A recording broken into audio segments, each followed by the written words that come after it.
I stood there clutching my International Crisis Solutions Identification badge, watching the steam rise from my morning coffee as my phone buzzed with an incoming call at 5:17 a.m. The caller ID showed Elena Vasquez, and my stomach immediately tightened. Elena never called this early unless something catastrophic was happening somewhere in the world. Eloisa, her voice was sharp, cutting through the early morning silence of my modest Denver apartment. I need you to listen carefully. We have a situation developing in Eastern Europe that requires immediate intervention. Before we jump back in, tell us where you're tuning in from, and if this story touches you, make sure you're subscribed, because tomorrow I've saved something extra special for you. I set down my coffee cup, watching the liquid slosh against the ceramic as my hand trembled slightly. After 3 years of working with international crisis solutions, I'd learned to recognize the tone that meant civilians were dying while diplomats debated in air-conditioned conference rooms. How bad? I asked, already moving toward my bedroom to start packing. Bad. We're looking at approximately 50,000 civilians trapped between 3 warring factions in the Balkans. 2 refugee camps have been shelled in the past 48 hours. The UN is requesting immediate humanitarian corridor establishment, and frankly, you're the only specialist we have with the specific regional expertise and negotiation background to handle this. My hands found the specialized go bag I kept packed in my closet, the one that contained encrypted communication devices, trauma response gear, and the kind of equipment that would make my parents' nightmares come to life. What's the timeline? You need to be on a plane in 6 hours. This is a 6-month deployment minimum, possibly longer depending on how negotiations develop. 6 months. My brother Marcus was graduating from college next week, the first person in our family to earn a degree from an American university. I'd promised I'd be there, had already bought the plane ticket to fly back for the ceremony. My parents would be devastated, but not for the reasons normal parents would be. Eloisa, you still there? Yeah, I'm here. I pulled out my laptop, opening the secure communication portal that would connect me to the field briefing. Send me everything you have. The video call connected, revealing Elena's familiar face in the Crisis Solutions Command Center in Washington. Behind her, I could see the controlled chaos of an active crisis response. Analysts at computers, maps covered in red zones, the kind of organized urgency that meant people were dying in real time. The situation is deteriorating rapidly, Elena began, her screen sharing satellite images of destroyed villages and refugee camps. We have 3 main factions: Serbian paramilitaries, Bosnian separatists, and a new Albanian militia group that's been increasingly aggressive. Civilians are caught in the crossfire with no safe evacuation routes. I studied the maps, noting the geographical challenges and potential negotiation entry points. This wasn't just about establishing humanitarian corridors. This was about convincing armed groups who'd been killing each other for months to suddenly care about civilian lives. What's the UN's position? They want someone on the ground immediately to begin preliminary negotiations. The State Department is being cautious, but people are dying while they're being cautious. That's where we come in. I closed my eyes, thinking about my parents' faces when they learned I'd be walking into an active war zone. Dr. Linda Jackson, my mother, had fled political persecution from Myanmar as a child, losing family members to violence that still haunted her dreams. Robert Jackson, my father, had dedicated his life to peaceful community organizing after meeting my mother in a refugee resettlement program. They'd built their entire existence around the belief that violence could be avoided through dialogue and understanding. Peaceful, safe dialogue conducted in university classrooms and community centers. Not the kind of dialogue I specialized in, where one wrong word could mean the difference between a ceasefire and a massacre. There's something else, Elena said, her voice softening slightly. I know this timing is difficult with your family situation. If you need to... No, I cut her off, perhaps too quickly. This is what I trained for. This is why I do this work. But even as I said it, I could see my brother Marcus's face when I told him I'd miss his graduation, could see my mother's expression when she realized her daughter was willingly walking into the kind of chaos she'd fled as a child, could see my father's disappointment that all his efforts to raise children who believed in peaceful solutions had somehow produced a daughter who negotiated with armed militias. After ending the call with Elena, I sat in the growing morning light of my apartment, surrounded by the evidence of the life I'd built: certificates from various peacekeeping organizations, photos from successful mission deployments, academic papers I'd published on conflict resolution theory, all of it representing a career my parents saw as a betrayal of everything they'd sacrificed to achieve. My phone buzzed with a text from Sarah Kim, my closest friend and fellow humanitarian worker. "Heard about the deployment. You okay?" I stared at the message for a long moment before typing back, "Define okay." Her response came immediately, "Your parents know yet?" That was the question I'd been avoiding. In 6 hours, I'd be on a plane to one of the most dangerous assignments of my career. My family thought I was safely coordinating logistics from Denver offices. They had no idea I'd been promoted to field specialist 6 months ago. Had no idea that my research trips were actually deployments to active conflict zones. The Dilt gnawed at me as I packed specialized equipment that looked more like military gear than humanitarian supplies. Body armor disguised as hiking gear, satellite communication devices, medical trauma supplies, the kind of preparation that would confirm every fear my parents had about my chosen career. But as I packed, I thought about the satellite images Elena had shown me: children in refugee camps, families fleeing their homes with nothing but the clothes on their backs, civilians trapped between armed groups who saw them as either shields or targets. This wasn't about my family's trauma or my parents' fears. This was about people who would die if someone didn't help them. My phone rang again. This time it was my brother, Marcus. "Hey, Elle, just wanted to confirm you're still coming to graduation next week. Mom's been planning this dinner for months, and Dad actually took time off work. They're really excited to see you." I closed my eyes, gripping the phone tighter. "Marcus, Oh, and Eloisa, I know things have been weird with Mom and Dad since you started this job, but I think they're finally starting to understand that what you do is important. Dad was actually telling Pastor Thompson about your work helping refugees. I think he's proud, even if he doesn't know how to say it." The words hit like a physical blow. Just when my family was beginning to accept my career choice, I was about to shatter that fragile peace by revealing exactly how dangerous my work really was. "I'll call you later, okay?" I managed to say. "Sure thing. Love you, sis. Love you too." After hanging up, I sat in the silence of my apartment, surrounded by packed gear and the weight of an impossible choice.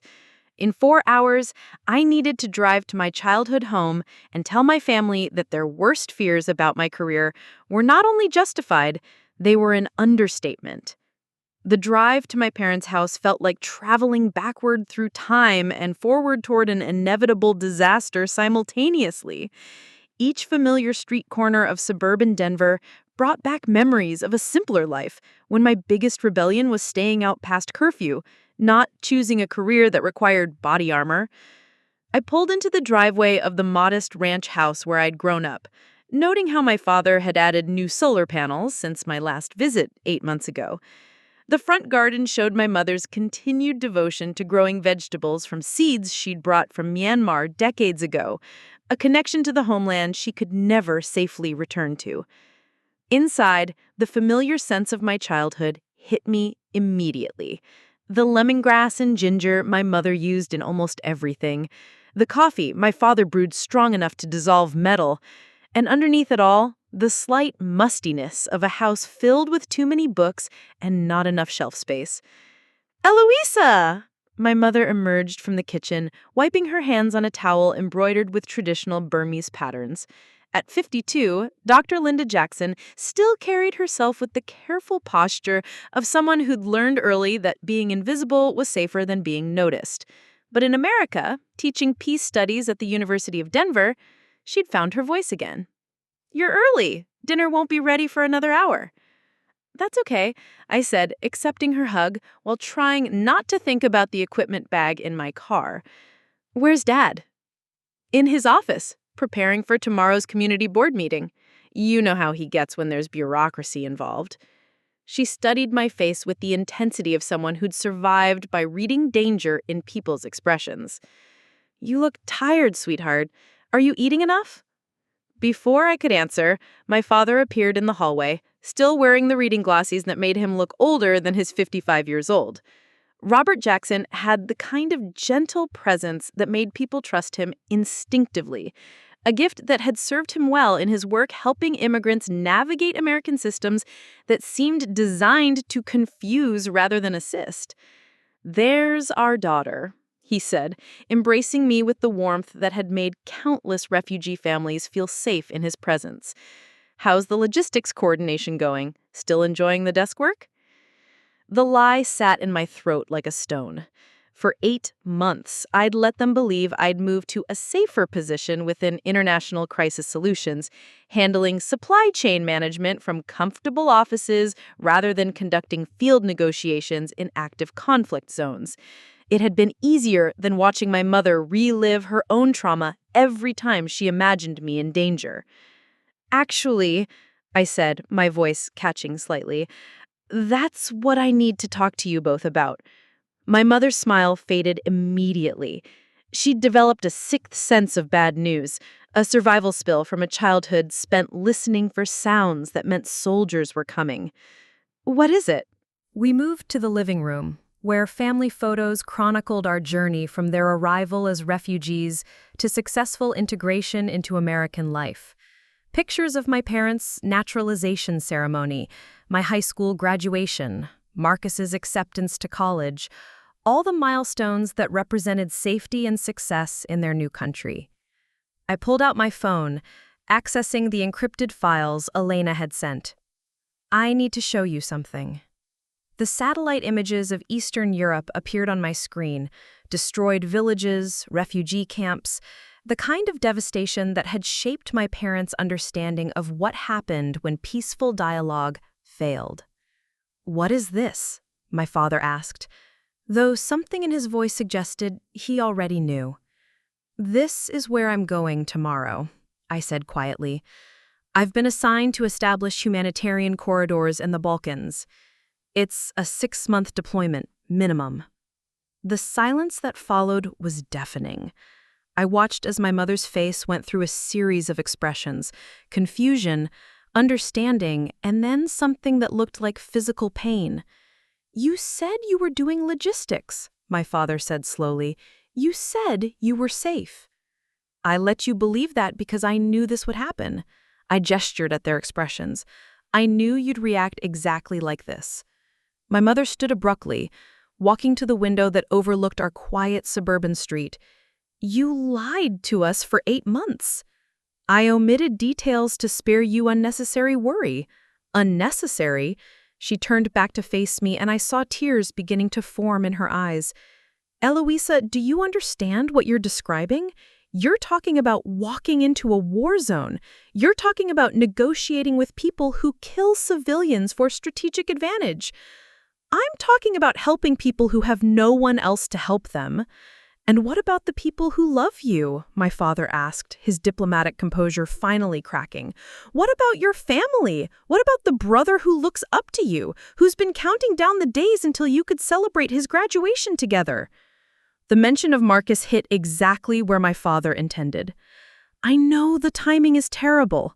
"The timing isn't the problem," my mother said, her voice rising. "The problem is that you're choosing to put yourself in the exact kind of danger we spent our entire lives trying to escape. Do you think we came to America and built this life so our children could voluntarily walk into war zones?" I thought about my training, about the psychological profiles I'd studied, about the de-escalation techniques that worked when both parties wanted to avoid violence. None of it applied when your own family saw your career as a betrayal of their deepest values. Mom, what you do is important, I said, trying to keep my voice steady. Teaching peace studies, researching conflict prevention, it's vital work. But it's not enough. While you're writing papers about theoretical approaches to peace building, people are dying because no one with the right training is there to help them. So you're saying our work is meaningless? My father asked. I'm saying your work and my work serve the same goal through different methods. You create the academic foundation for peace building. I implement it in the field. My mother laughed, but there was no humor in it. Implementation? Eloisa, what you're describing isn't implementation of peaceful principles, it's engagement with violence. It's choosing to enter the world of armed conflict and hoping you can talk your way out alive. It's using dialogue and understanding to prevent further violence. It's putting yourself in the line of fire, she was shouting now, something she rarely did. It's volunteering to become a target for people who see negotiation as weakness and compromise as betrayal. I pulled up another image on my phone, a photo from my last successful mission, showing a group of civilian families safely crossing a checkpoint I'd helped establish. This is what success looks like. These people are alive because someone was willing to take risks to help them. My father studied the photo, and I saw something shift in his expression. For a moment, I thought I'd reached him. Then he handed my phone back. Those people have families too, he said quietly. Families who are grateful their loved ones are safe. But what about the families of the people who help them? What about the children who lose parents to noble causes? What about the parents who lose children to good intentions? You're being dramatic. We're being realistic, my mother said. Eloisa, you're 24 years old. You have your entire life ahead of you. Why are you so determined to throw it away on dangerous missions that trained diplomats and professional soldiers should be handling? Because trained diplomats and professional soldiers aren't trained in humanitarian negotiation psychology. Because the people who need help can't wait for bureaucratic processes. Because this is what I'm good at, and this is what I'm called to do. Called? By who? Called by what authority to put yourself in mortal danger? I thought about how to explain the feeling I'd had since childhood, the certainty that I was meant to help people caught in impossible situations, the way stories of my parents' escape had inspired me to want to be the person who helps when systems fail and institutions prove inadequate. Called by the same thing that made you dedicate your life to helping refugees. Called by the same thing that made Mom build a career around preventing conflict. We all serve the same cause, we just serve it differently. My mother sat back down, her hands shaking slightly. The cause we serve is peace, Eloisa. What you're describing isn't peace, it's managed violence. Sometimes managed violence is how you achieve peace. No, her voice was firm now, final. That's not what we believe. That's not what we taught you. That's not the family we raised you to be part of. The words hung in the air between us, loaded with implications I wasn't sure any of us were ready to face. What exactly are you saying? I asked. My father cleared his throat, slipping into the diplomatic tone he used when mediating community disputes. We're saying that if you choose to take this assignment, you're choosing to reject everything your family stands for. You're choosing to validate the kind of thinking that creates refugees in the first place. I'm choosing to help people. You're choosing violence. I'm choosing to prevent violence through skilled intervention. You're choosing to associate with violent people in violent places for violent purposes, no matter how you rationalize it. I looked around the living room, taking in the evidence of their successful integration into American life. Peaceful life, safe life, the kind of life that was only possible because other people were willing to take risks my parents considered unacceptable. I have to go, I said quietly. My flight leaves in 4 hours. Then you're making your choice, my father said. Yes, I am. My mother was crying now, not the dramatic tears of an argument, but the quiet grief of a parent watching their child walk away. Eloisa, please, please don't do this. Please don't choose strangers over your family. I'm not choosing strangers over family. I'm choosing to use my skills to help people who need help. And what about the people who need you here? What about your brother, who's been planning to celebrate his graduation with his big sister? What about your parents, who have already lost everything once and can't bear to lose their daughter to the same kind of violence we escaped? The guilt was crushing, but so was the certainty that somewhere in Eastern Europe, people were dying while I stood in my parents' living room arguing about theoretical approaches to peace building. I'm sorry, I said, standing up. I'm sorry the timing is terrible. I'm sorry my career choices cause you pain. But I can't live my life trying to avoid triggering your trauma. I have to live my life according to my own calling. Then you're choosing to live it without us, my father said quietly. The finality in his voice stopped me at the door. What does that mean? It means that if you take this assignment, after we've asked you not to, after we've explained what it does to us, then you're choosing your career over your family. And if that's your choice, then we need to protect ourselves from watching you destroy your life. You're cutting me off? We're declining to enable behavior that we consider destructive. I stood there for a moment trying to process the ultimatum, then I pulled out my car keys. I love you both, and I hope someday you'll understand that what I do isn't a rejection of your values. It's an extension of them. If you walk out that door, my mother said through her tears, don't come back until you're ready to choose family over violence. I paused at the threshold, looking back at the people who'd raised me, protected me, and loved me enough to build an entire new life in a foreign country to keep me safe. I'm not choosing violence. I'm choosing to meet violence with something better. Then I walked out, carrying my mission documents and the weight of choosing my calling over my family's peace of mind. 6 months later, I crouched behind a concrete barrier in what used to be a schoolyard in the disputed territory between Serbian and Albanian forces, listening to the distant sound of artillery fire while preparing my notes for the upcoming negotiation. The irony wasn't lost on me that I was literally hiding behind the remnants of an elementary school while preparing to convince armed groups to care about civilian casualties.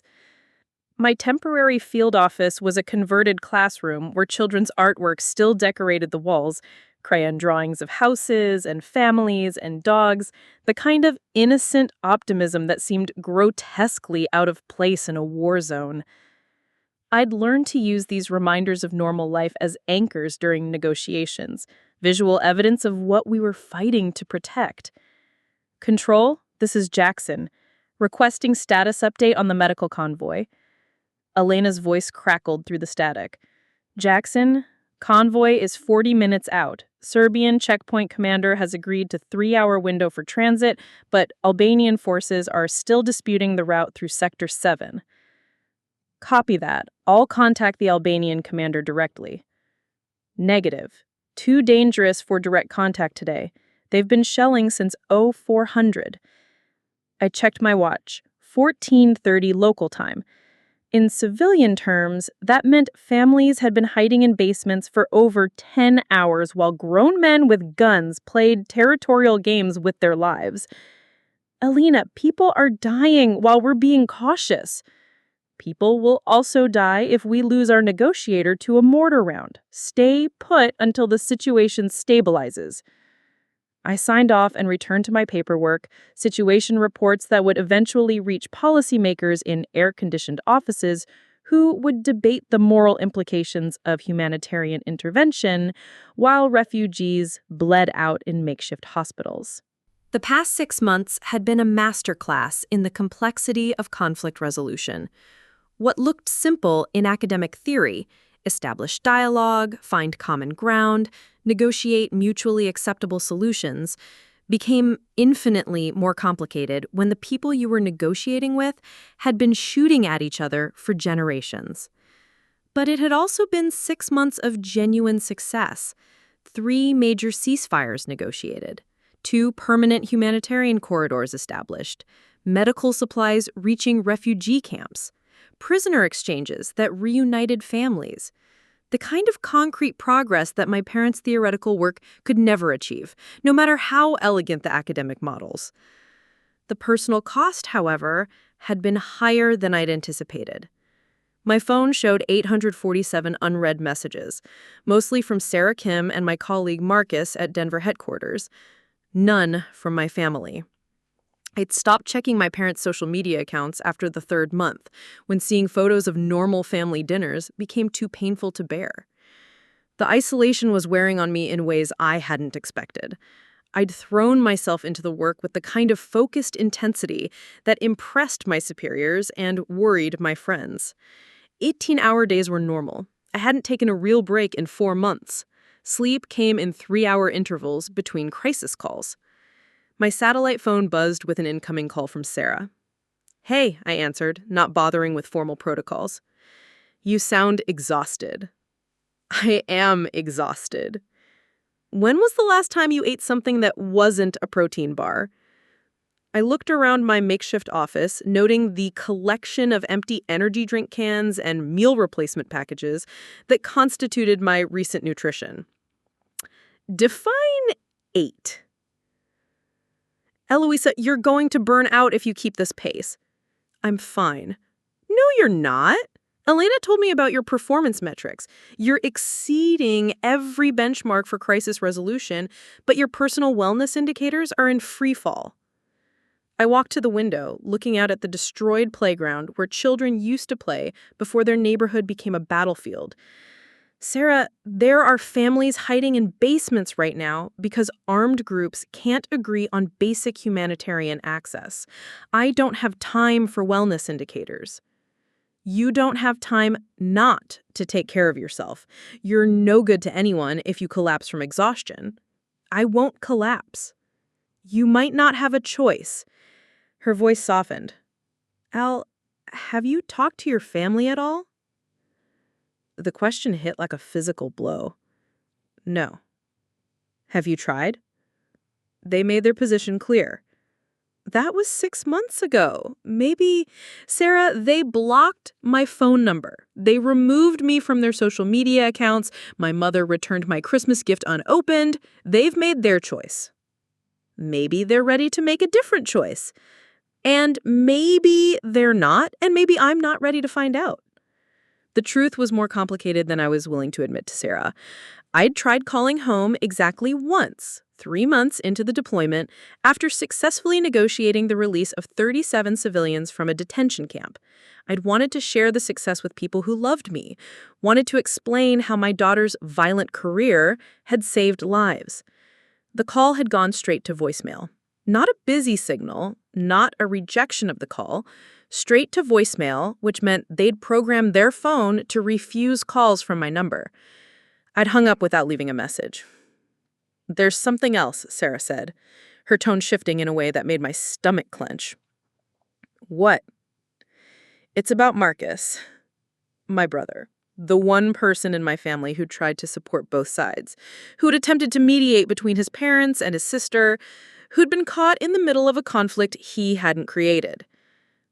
"What about Marcus?" "He's been asking about your work. Specifically, he's been asking about how to get involved in humanitarian aid." "Tell me you're joking." "He's applied to 3 different organizations. He wants to volunteer for overseas assignments." I felt the blood drain from my face. My brother, Marcus, was 21, idealistic, and completely unprepared for the realities of conflict zone work. He was exactly the kind of well-intentioned volunteer who ended up dead in the first week because he confused humanitarian aid with adventure tourism. "Sarah, tell me he hasn't been accepted by anyone." "He's been accepted by Hope International. They're sending him to Central Africa next month." Hope International was a legitimate organization, but they specialize in basic aid distribution, not conflict resolution.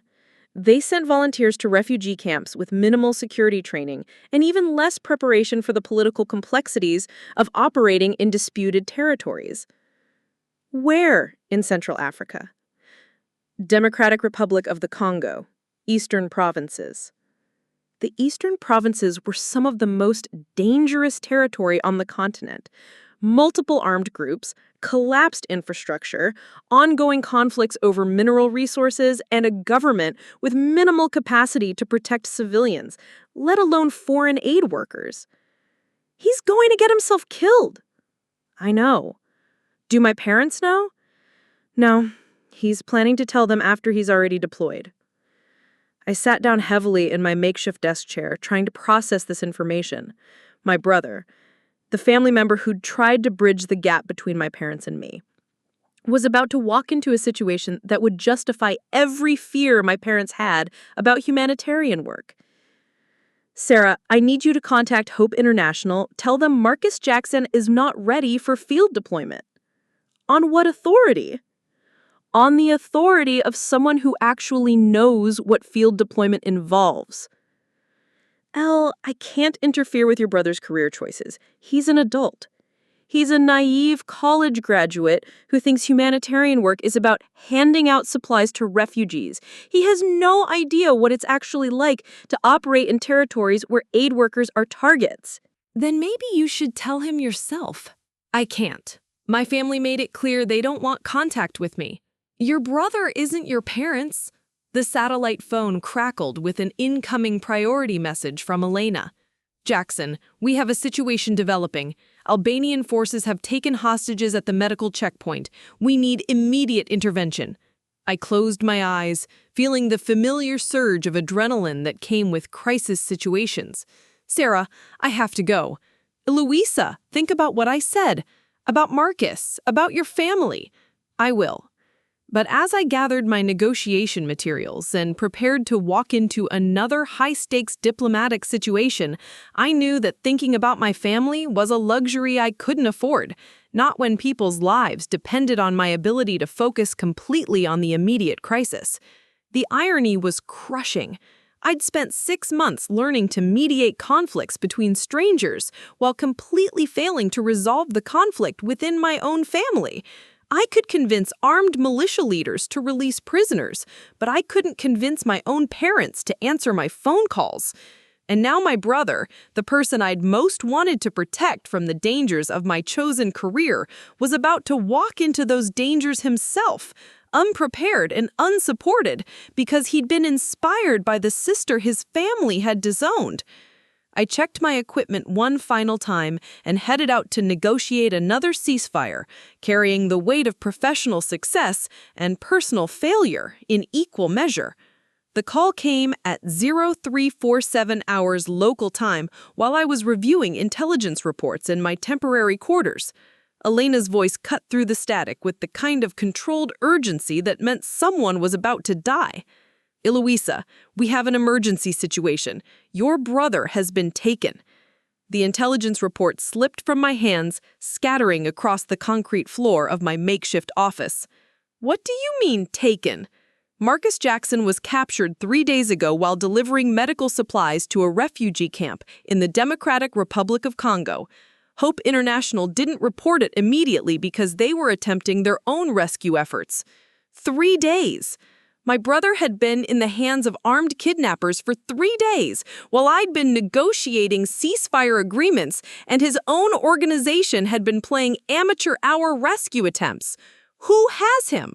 A militia group led by Commander Alexei Petrov, former Yugoslavian military turned mercenary, currently operating in Central Africa.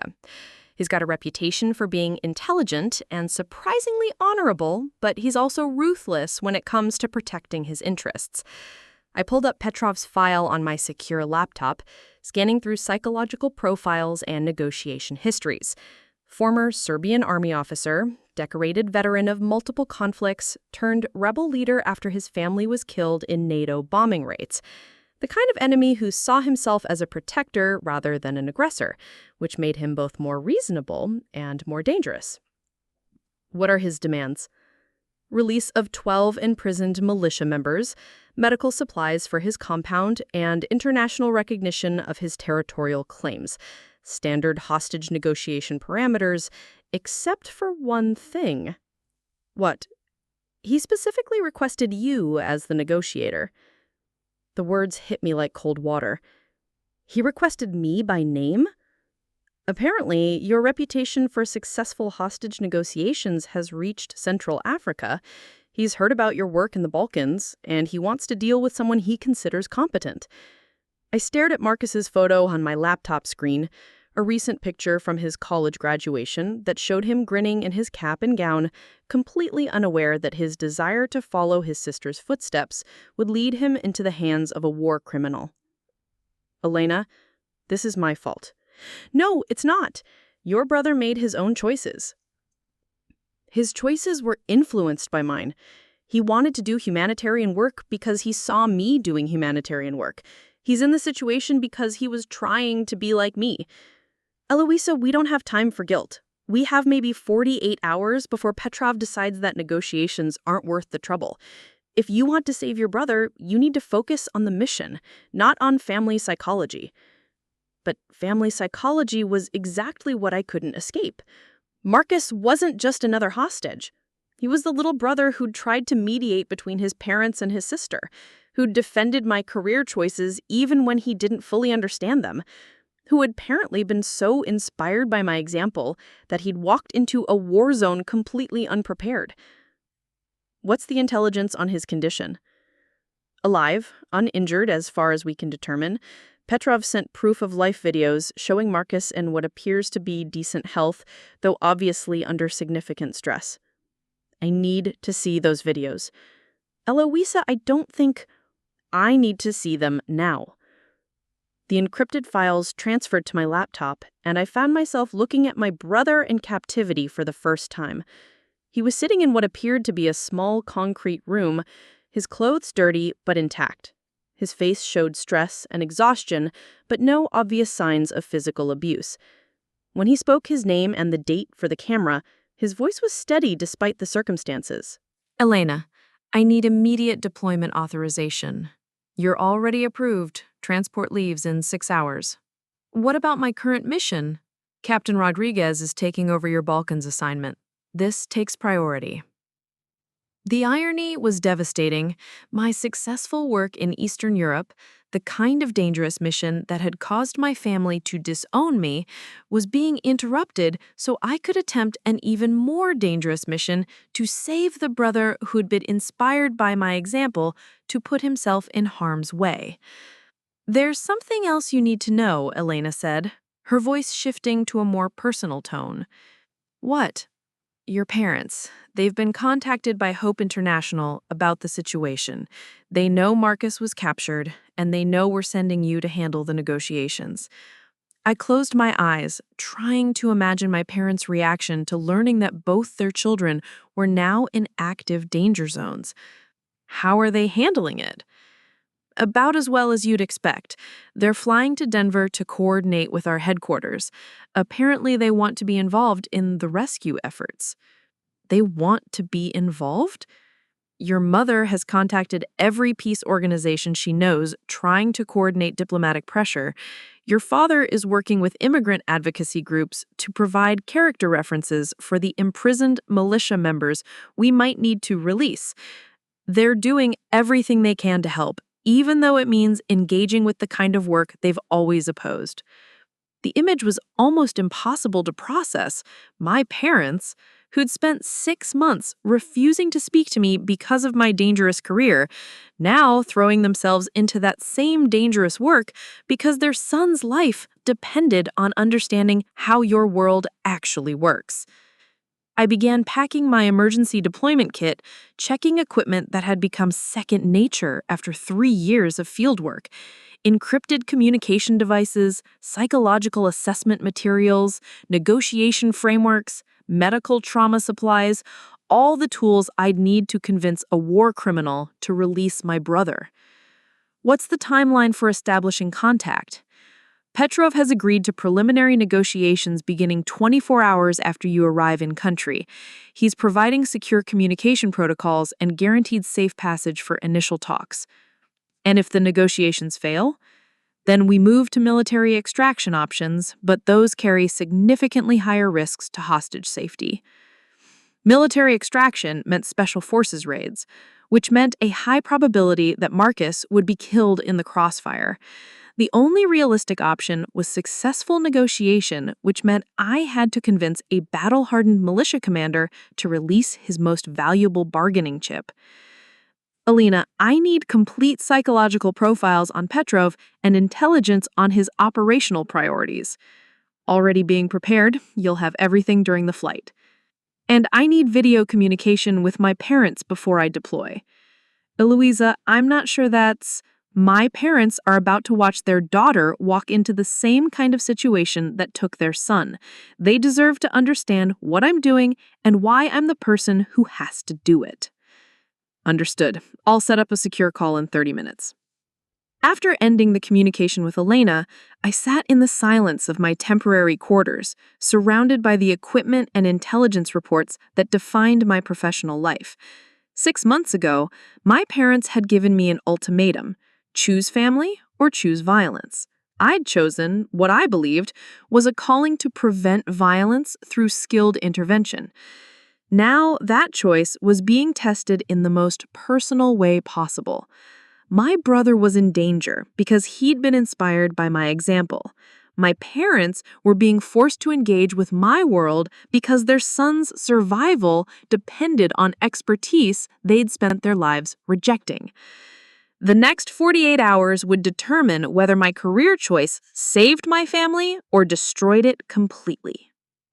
The flight from Eastern Europe to Denver lasted 14 hours, giving me too much time to think about the conversation I was about to have with parents who hadn't spoken to me in 8 months. As the plane descended through Colorado's familiar mountain landscape, I practiced negotiation techniques I'd never thought I'd need for my own family. Sarah Kim met me at the airport, her expression a mixture of relief and worry. "How are you holding up?" "I've been better." "Your parents are at Crisis Solutions headquarters. They've been there for 16 hours. "Doing what?" "Everything they can think of. Your mother has contacted every international human rights organization she knows. Your father is coordinating with refugee advocacy groups to provide cultural context for the prisoner release negotiations. They're really trying to help." The drive to headquarters felt surreal. 6 months ago, my parents had seen my work as a betrayal of everything they had sacrificed to achieve. Now they were sitting in the same building where I'd trained for missions they'd considered unconscionable. The International Crisis Solutions building looked exactly as I'd left it, a converted office complex that had been transformed into a coordination center for global humanitarian interventions. But walking through the security checkpoints felt different when I knew my family was inside, finally seeing the reality behind the work they'd opposed. Elena met me at the elevator. They're in conference room C. Fair warning, they look like they haven't slept since they got the news about Marcus. How are they handling all this? Better than I expected. Your mother has been incredibly effective at mobilizing international pressure. Your father has provided cultural insights that our intelligence analysts missed. They're not just worried parents anymore. They're active participants in the rescue effort. Conference Room C had been converted into a command center with satellite maps, intelligence reports, and communication equipment covering every available surface. And there, in the middle of it all, were my parents.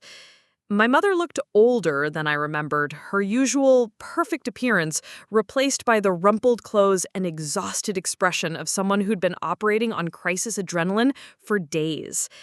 My father was studying a psychological profile of Commander Petrov with the same intensity he usually reserved for community budget analyses. They looked up when I entered, and for a moment, nobody spoke. 8 months of silence stretched between us. loaded with hurt and misunderstanding and the desperate hope that crisis might force reconciliation. Eloisa, my mother's voice was barely a whisper. Thank you for coming. Of course I came. We know you didn't have to, my father said, setting down Petrov's file. We know things have been difficult between us. The understatement hung in the air like smoke. Difficult didn't begin to describe 8 months of complete estrangement, but crisis had a way of making previous conflicts seem smaller. How much do you know about the situation? I asked, slipping into professional mode. Elena has briefed us on the basic parameters, my mother said. We understand that Commander Petrov has demands that might be negotiable, and that you have experience with this type of situation. She couldn't quite bring herself to say hostage negotiation, as if using the precise terms would make the danger more real. What I need you to understand, I said carefully, is that the next 48 hours are going to be unlike anything you've experienced. This isn't community organizing or academic research. This is real-time crisis management with someone's life hanging in the balance. Someone's life, my father repeated. Our life. Your brother's life. Yes. Then we need to understand how this works, my mother said, her voice gaining strength. We need to understand what you do and how you do it, because Marcus's survival might depend on our ability to support your efforts. The words represented a complete reversal of everything they'd believed about my career. 6 months ago, they'd seen my work as needlessly dangerous. Now they were asking to be educated about techniques they'd previously considered unacceptable. Elena, can you give us the room for a few minutes? After Elena left, closing the door behind her, I sat down across from my parents at the table covered in intelligence reports about the man who held my brother captive. I'm sorry, I said quietly. For what? My father asked. For Marcus, for the fact that he's in this situation because he wanted to follow my example, for the fact that your worst fears about my career have been proven justified. My mother leaned forward, reaching across the table to take my hand. Eloisa, this isn't your fault. Isn't it? Marcus applied for overseas aid work because he was inspired by his big sister. He's in the hands of armed kidnappers because he wanted to do the kind of work I do. Marcus made his own choices, my father said. He's an adult and he chose to volunteer for dangerous work. That's not on you. But it is connected to me, and now I'm the only person with the specific skills needed to get him back safely. Then we need to help you do that, my mother said. Mom, what I do, it's not what you think it is. It's not violence. But it's not the kind of peaceful dialogue you teach in your classes either. It's something in between, using understanding and communication to manage dangerous situations. Show us, my father said. Teach us how it works. For the next 2 hours, I walked my parents through the psychological frameworks that guided hostage negotiation. I explained how understanding an adversary's motivations could create leverage for peaceful resolution. I showed them how cultural intelligence and emotional manipulation could be used to de-escalate violence rather than escalate it. They listened with the intensity of students cramming for a final exam, asking questions that revealed how little they had understood about my actual work. They'd imagined me as someone who collaborated with violent people for violent purposes. The reality? That I studied violent people in order to redirect their violence towards peaceful outcomes was something they'd never considered. So when you negotiate with someone like Petrov, you're not agreeing with his methods, you're using his psychology against him. I'm finding ways to give him what he needs while protecting innocent people.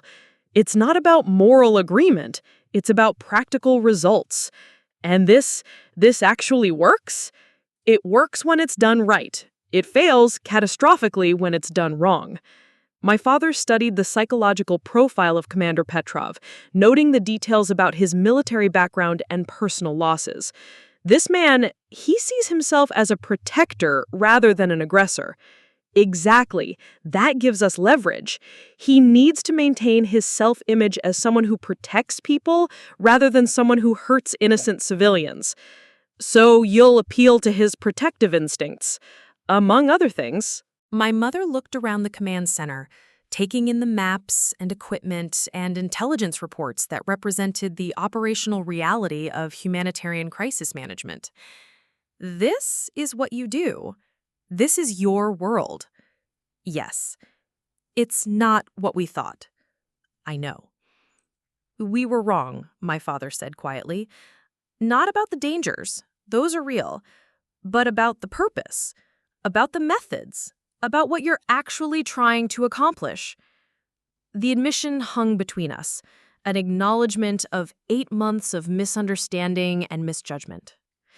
We were so focused on protecting you from the kind of violence we'd experienced that we couldn't see how you were working to protect other people from that same violence. Different methods, same goal, I said, echoing words I'd spoken 8 months ago during our last conversation. Different methods, same goal, my father agreed. Elena knocked on the conference room door. Eloise, we have confirmation on the communication window with Petrov. First contact is scheduled for 0800 tomorrow morning. Understood. After Elena left, my parents and I sat in the silence of partial reconciliation. We weren't fully healed.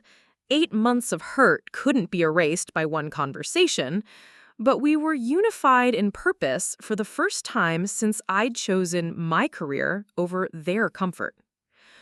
What do you need from us? My mother asked. I need you to trust me to do my job, and I need you to be prepared for the possibility that, despite everything we do, this might not work. It has to work, my father said. It will work, I said with more confidence than I felt, because this is what I'm trained for, and Marcus is going to come home. But as I said it, I thought about the psychological profile of Commander Petrov, about the complex political situation in Central Africa, about all the variables that could go wrong when trying to negotiate with someone who had every reason to distrust humanitarian workers. Tomorrow, I would find out whether my parents' faith in my abilities was justified, or whether choosing my career over their fears would cost us the person we were all fighting to save. At 0530 hours, I stood in the Crisis Solutions Command Center that had been transformed overnight into a comprehensive hostage negotiation hub. Elena had coordinated resources from 3 different government agencies, and Captain Lisa Rodriguez had arrived from Fort Carson with military liaison support. The room hummed with controlled energy. Analysts at computers, intelligence updates streaming in, communication equipment tested and retested. My parents sat at a corner table, looking like overwhelmed civilians in a war movie, but they'd refused Elena's suggestion that they wait in a more comfortable area. If our daughter is going to risk her life to save our son, we're going to understand exactly what that means, my mother had said. Final intelligence briefing in 10 minutes, Elena announced. Psychological assessment, political context, and negotiation parameters. I reviewed my notes one last time, checking the cultural and linguistic research that would guide my approach to Petrov. Understanding his background as a former Yugoslav military officer who'd lost family to NATO bombing would be crucial to establishing credibility. He'd respond better to someone who acknowledged his losses, rather than someone who dismissed his grievances. Captain Rodriguez joined me at the main table, spreading out tactical maps of Petrov's suspected compound location. Military extraction remains an option if negotiations fail, but it's high risk for hostage safety. Understood. What's the timeline? If we don't have progress within 24 hours of first contact, Pentagon wants to consider special forces intervention. That's not enough time. It's the time we have. Political pressure is mounting for decisive action. I thought about Marcus, sitting in a concrete room somewhere in Central Africa, completely unaware that his survival depended on his sister's ability to convince a war criminal to be reasonable within an arbitrary 24-hour window. Dr. Amanda Foster, my mother's colleague from the university, had arrived during the night and was studying transcripts of Petrov's previous negotiations with obvious fascination. The linguistic patterns suggest he's highly intelligent and surprisingly principled within his own moral framework. Meaning he's not a sociopath. He has a code of ethics, even if that code includes violence as an acceptable tool. That gives you leverage for appeal to shared values. My father looked up from the intelligence reports he'd been studying. This man lost his family in bombing raids that were supposed to be precise surgical strikes. That's correct. So he understands civilian casualties. He knows what it feels like to lose innocent family members to other people's strategic decisions. The insight was exactly the kind of cultural intelligence that could make the difference between successful negotiation and dead hostage. My father's years of working with refugee communities had given him an intuitive understanding of trauma psychology that complemented my technical training. Dad, that's actually really useful. I've spent 20 years helping people process exactly this kind of loss. People who've survived violence tend to have complex relationships with protecting others from that same experience, my mother added. If he sees Marcus as someone's innocent family member rather than as a strategic asset, he might be more amenable to release. Elena joined our discussion. How do you establish that emotional connection during a video negotiation? By making Petrov understand that Marcus is exactly the kind of person his own actions are supposed to protect, I said, thinking through the psychological framework.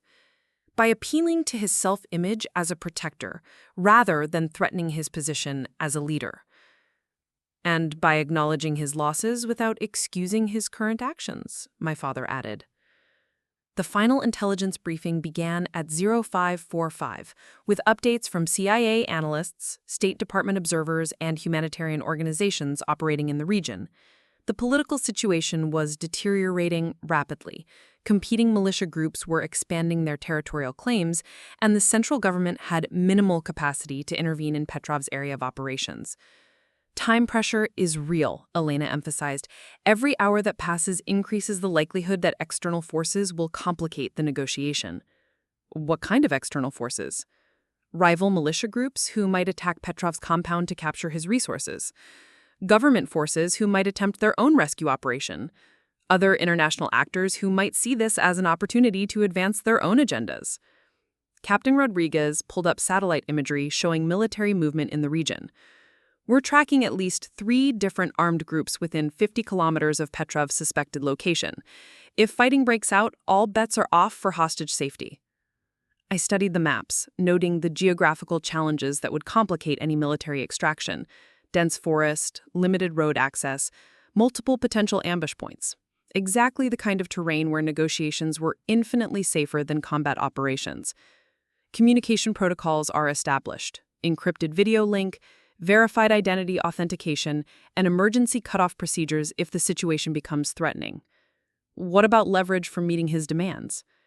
Prisoner releases are being coordinated through diplomatic channels. Medical supplies are being assembled for delivery. International recognition is more complicated. How complicated? State Department is willing to acknowledge his territorial claims as part of a broader peace process, but they won't grant formal recognition of his authority. That might be enough, I said, thinking about Petrov's psychological profile. He needs respect more than formal authority. Acknowledgement of his position might satisfy his core requirements. My mother looked up from the negotiation framework she'd been studying. What happens if he says no to everything? The question hung in the air, loaded with implications nobody wanted to address directly. I said carefully, then we try alternative approaches, such as escalating offers, different psychological appeals, creative problem-solving around his stated demands. And if that doesn't work, Captain Rodriguez answered before I could. Then we moved to military options with significantly higher risks. My father set down the intelligence report he'd been reading. How high? High enough that we really want negotiation to succeed. The room fell silent as everyone processed the stakes. Success means Marcus comes home safely, and my parents finally understand what I actually do for a living. Failure meant my brother dies because his sister couldn't convince a war criminal to be reasonable, and my family's worst fears about my career choice proved tragically accurate. Communication check-in in 15 minutes, Elena announced. First contact with Commander Petrov at 0800 sharp. I walked to the window, looking out at Denver's skyline while thinking about my brother somewhere in Central Africa, completely dependent on my ability to find common ground with someone who had every reason to see American aid workers as enemies. My parents joined me at the window. Eloisa, my mother said quietly, we want you to know that regardless of what happens, we're proud of you. We're proud of the person you've become, my father added. We're proud of the work you do. We were wrong to oppose it. Don't say that until we see if it actually works. We're saying it now because it's true now. You're fighting to save your brother using skills we didn't understand and principles we couldn't see. That makes you exactly the kind of person we raised you to be. In 10 minutes, I would begin the most important negotiation of my career, knowing that my brother's life and my family's future depended on my ability to find humanity in someone who'd forgotten what that meant. The irony wasn't lost on me. Everything my parents had feared about my career was about to become the only thing that could save their son. At 0800 hours, Commander Petrov appeared on the encrypted video feed, weathered face, intelligent eyes, military bearing. Behind him sat Marcus, alive but exhausted. Miss Jackson, I have heard of your work in the Balkans, Petrov said in accented English. Commander, I see my brother as well. He is protected, but protection requires arrangements. Petrov outlined his demands: prisoner releases, medical supplies, territorial recognition. Standard parameters delivered with absolute confidence. These seem reasonable, I replied, my parents gripping each other's hands behind me. Timeline? 48 hours. After that, other forces may complicate his safety. When Marcus appeared alone briefly, his fear was obvious. I'm sorry, I wasn't ready. You're going to be fine. Do exactly what they say. Mom and Dad? They're here. They're helping. His relief was palpable before Petrov returned to establish ongoing communication protocols. 18 hours of diplomatic coordination followed.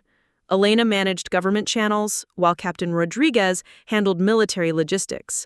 My parents worked with advocacy groups, their peace networks suddenly essential to securing prisoner character references. Petrov needs respect more than material concessions, Dr. Foster observed. Frame this as cooperation, not ransom. During the second call, Petrov escalated. Rival militia plan to attack my compound within 24 hours. Timeline is now critical. I proposed partial fulfillment: 6 immediate prisoner releases, medical supplies at neutral pickup, preliminary diplomatic recognition.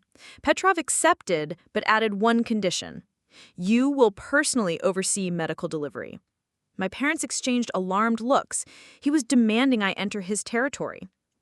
Acceptable, I said, despite Elena's sharp intake of breath. At 0347 hours, everything collapsed. Under attack, Petrov's voice crackled through static and gunfire.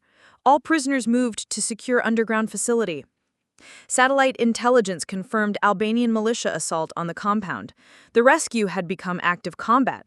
Status of hostages: secure but trapped, extraction impossible until fighting concludes. Captain Rodriguez coordinated distant military assets. Nearest friendly forces, 4 hours out. Through radio static, Petrov shouted orders in Serbian. Then, position may become untenable. Cannot guarantee prisoner safety if overrun. What do you need? Air support or immediate exchange at neutral location before defenses fail. No air support available, Elena reported. 2 hours maximum before perimeter breach, Petrov assessed. In the background, I heard Marcus. Tell Elle I'm proud of her. Tell Mom and Dad I love them.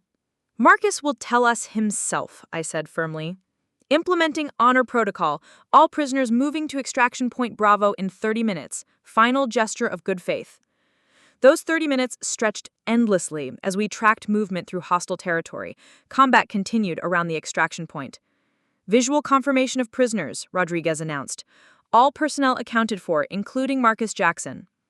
Relief flooded the command center, but 45 minutes remained until they reached safety.